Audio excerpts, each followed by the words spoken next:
Sir हमने कई बार सुना है, कहते हैं कि लोगों के इस दुनिया में जो दुख का कारण है वो उनकी इच्छा और अपेक्षाएं हैं। और कहते हैं कि अगर आप अपनी इच्छाओं का त्याग कर दो और आप दूसरों से अपनी अपेक्षाओं का त्याग कर दो तो आपके सारे दुख इस जीवन से हट सकते हैं। परंतु इच्छाओं का त्याग करना इतना आसान तो है नहीं। आपके क्या इसमें विचार है? कैसे कोई व्यक्ति अपनी इच्छा और अपनी दूसरे से अपेक्षाओं का को खत्म करे और जीवन में अपने दुखों का भी नाश कर ले? आपके क्या विचार हैं इस पर? वेल इसमें दो तीन चीजें हैं जो मैं जिनसे मैं एग्री नहीं करता। वो ये है कि आदमी की इच्छाएं रखना एक मनुष्य का स्वभाव है।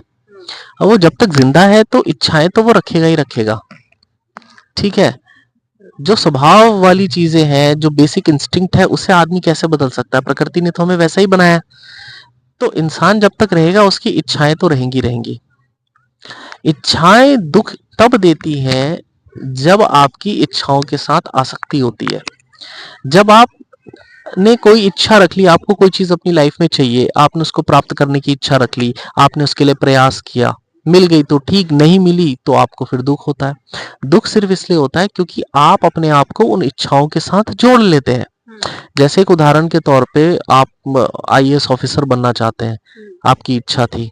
तो जब आपकी इच्छा थी तो आपने अपने आप को उस आईएएस ऑफिसर की इमेज के साथ जोड़ लिया।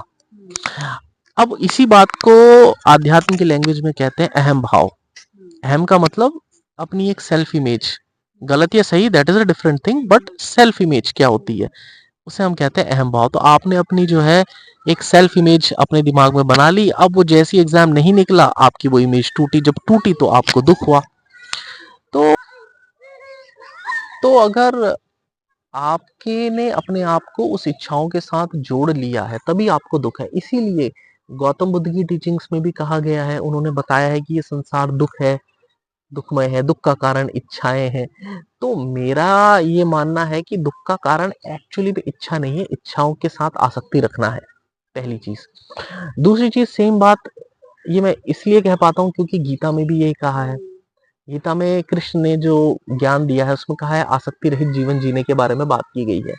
आपको ये समझना पड़ेगा कि आप काम करोगे, प्रयास करोगे, उसका फल आपके हाथ में नहीं होता। Because there are several factors that decide कि आप सक्सेसफुल होगे कि नहीं होगे। हाँ, बिकॉज मेरी नजर में life is all about permutation and combination. जो भी कुछ हो रहा